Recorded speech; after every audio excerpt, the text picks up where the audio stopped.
1708 के बाद जब मुग़ल साम्राज्य का पतन हुआ और 1780 में जब अंग्रेज़ों ने अपनी पकड़ मजबूत बनाई, उस 80 साल में भारत का प्रशासन जिस महल से चलता था, उस शनिवारवाड़ा में मैं आज आपको लेके आया हूँ।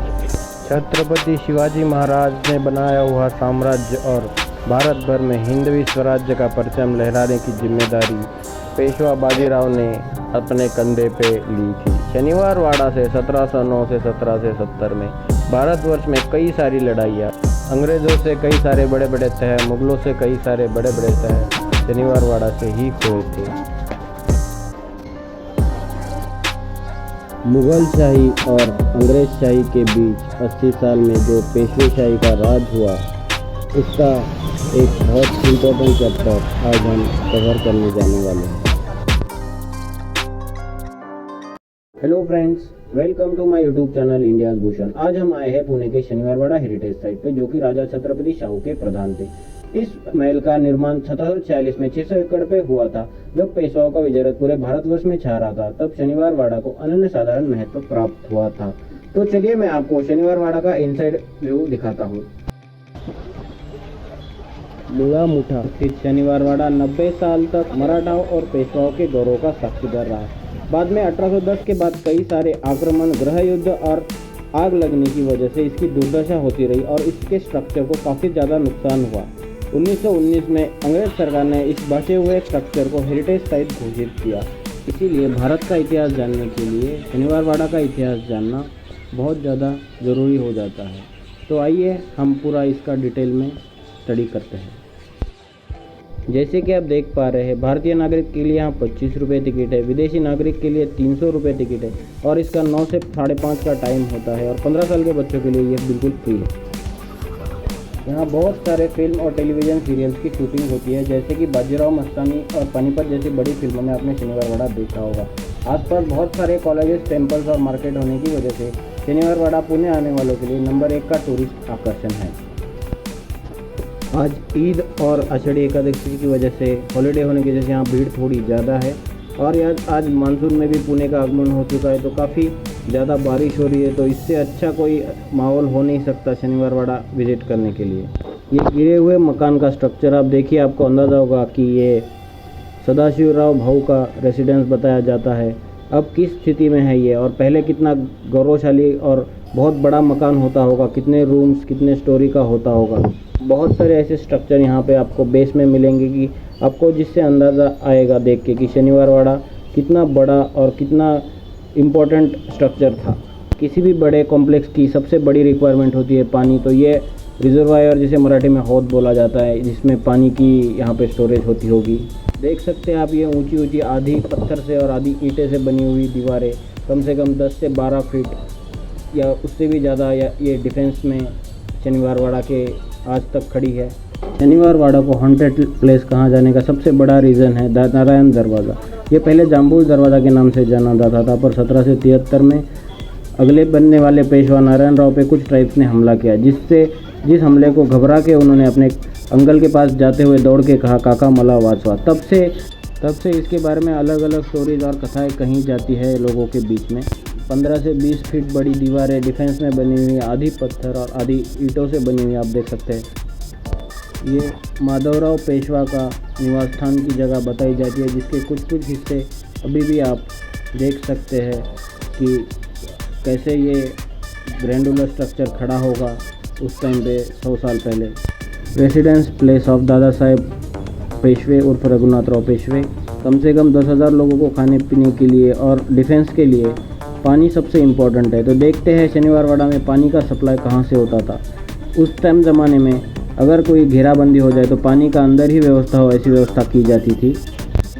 ये मॉडर्न डे फंक्शन के लिए कुर्सियाँ और बैठने की व्यवस्था प्रेक्षकों की गई।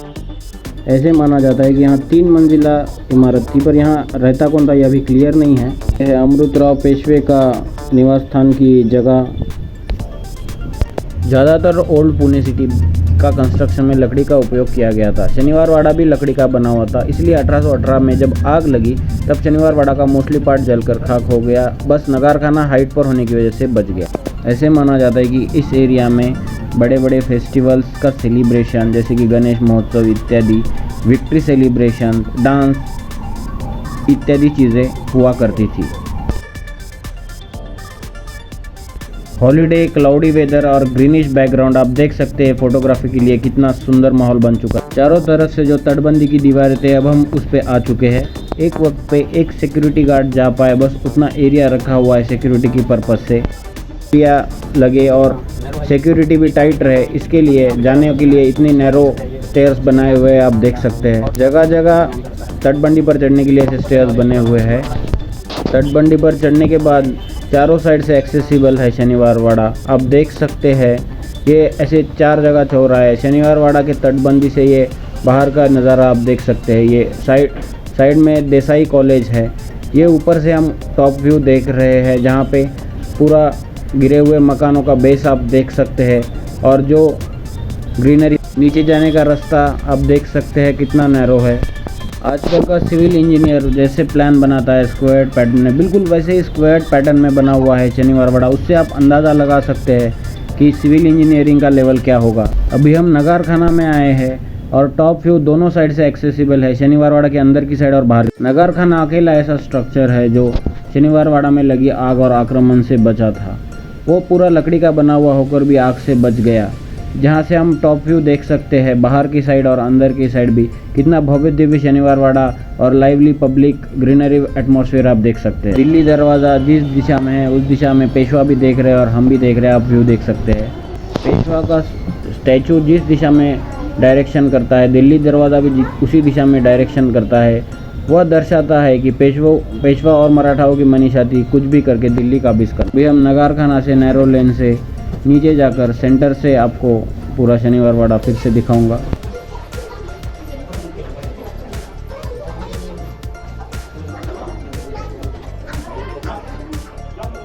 चारों ओर तटबंदी के नीचे ऐसे छोटे छोटे बैरक्स बने हुए हैं। शायद ये सिक्योरिटी गार्ड्स के रेस्ट के लिए हो सकता है। 5 गेट में से एक गेट जो आप ये देख रहे हैं ये नाटकशाला गेट के नाम से जाना जाता। फिर ये मस्तानी दरवाज़ा हुआ। उसके बाद बुंदेलखंड जीतने के बाद इसको नाना फडणवीस ने अली बहादुर दरवाज़ा का नाम दिया। किसी भी आर्कियोलॉजिकल साइट को अट्रैक्टिव रखने में बड़ा रोल निभाने वाले स्वच्छता कर्मी आज भी बारिश में छुट्टी के दिन अपने काम में लगे हुए थे, इसीलिए उनको अप्रिशिएट करना मैंने ज़रूरी समझा। सिर्फ खिड़की के शेप में दरवाजे का पोर्शन खुलने के कारण खिड़की दरवाज़ा के नाम से जाना जाता था। अब यह कौठी ट्री की वजह से जाना जाता है। यह चिमन बाग आप देख सकते हैं। उसके बाद यूरोपियन आर्टिस्ट और राइटर्स ने पेशवाओं के बारे में क्या अकाउंट लिख के अपने अपने बुक्स में या रिकॉर्ड्स में रखा था, ये यहाँ पे गणपति रंग महल के बोर्ड में आप देख सकते हैं लिखा हुआ।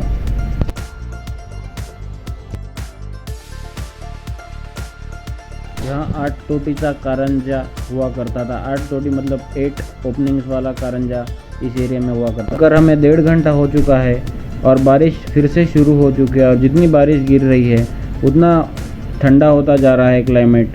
और हाल ही में इंडिया G20 की प्रेसिडेंसी होने के कारण यहाँ पे G20 के भी इमेजेस लगा हुए हैं, जिसमें पुणे का आर्कियोलॉजिकल हिस्ट्री G20 के डेलीगेट्स को दिखाने के लिए पोस्टर्स बने हुए हैं।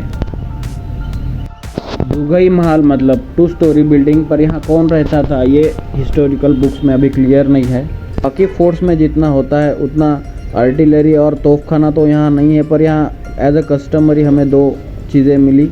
जो भी हिस्ट्री मैंने अभी तक आपको शनिवार वाड़ा के बारे में बताई वही डिटेल में यहाँ भारतीय पुरातत्व सर्वेक्षण विभाग ने लिखी हुई है, जहाँ पे नए टूरिस्ट को इसका ब्रीफ में पता चले क्या क्या हुआ था और कैसे कैसे हुआ था।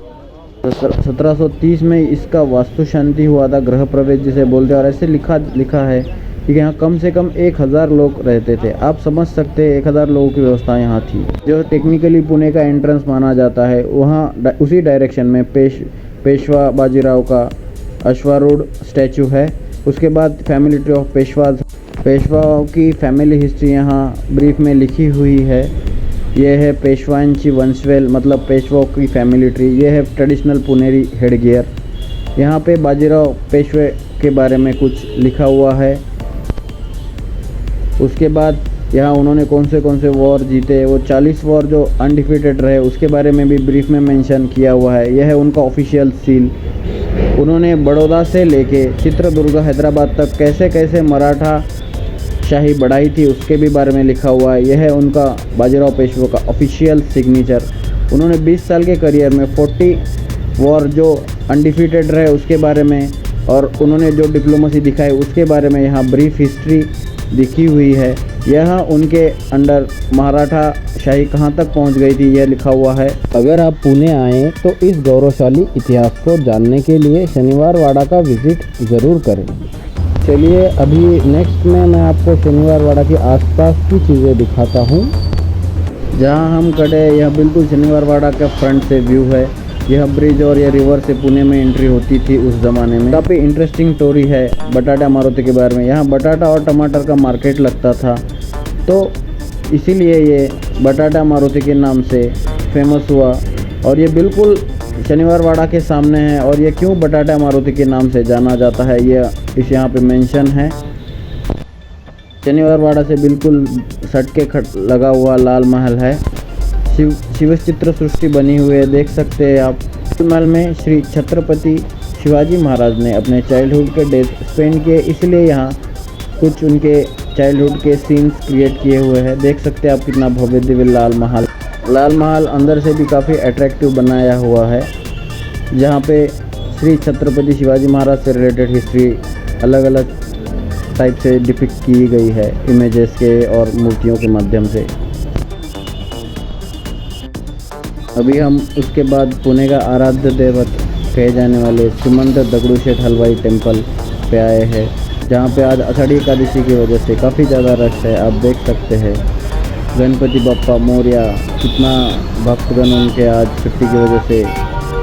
अगर आप यहाँ आए हैं और लोकल मार्केट एक्सप्लोर करना चाहते हैं तो तुलसी बाग के नाम से यहाँ बहुत फेमस ट्रेडिशनल मार्केट है, उसे भी विज़िट कीजिएगा। काश बाजीराव पेशवा 40वें साल में देहांत ना होते, काश पानीपत का वॉर कुछ अलग तरह से हैंडल किया जाता, काश अंग्रेज़ों की मंशा तुरंत समझी जाती, काश पेशवाओं में अंतर्गत कलह ना होता, काश। ऐसे बहुत सारे काश है जिसकी वजह से इंडिया का पूरा इतिहास ही अलग हो जाता। मिलते हैं भूषण्स ऑफ इंडिया के अगले भूषण में जल्द ही, तब तक बाय बाय।